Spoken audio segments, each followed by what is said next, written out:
আমি এতিম হয়ে কাঁদি না কেন, তোমরা বলতে পারো? এতিম হয়ে কাঁদি না কেন, তোমরা বলতে পারো?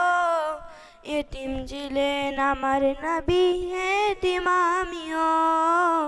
এতিম ছিলেন আমার নবী, এতিম আমিও।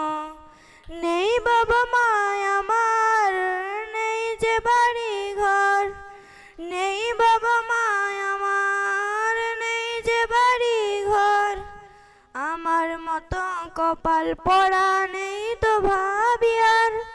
তবু মনে নিয়ে সান্ত্বনা কাটাই দিনে রাত। মনে নিয়ে সান্ত্বনা কাটাই দিনে রাত।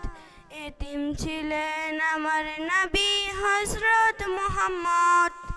আসসালামু আলাইকুম।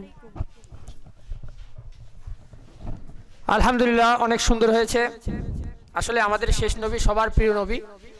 তো নবী আসলে আমাদের ইতিম ছিলেন, এটা আমরা সবাই জানি।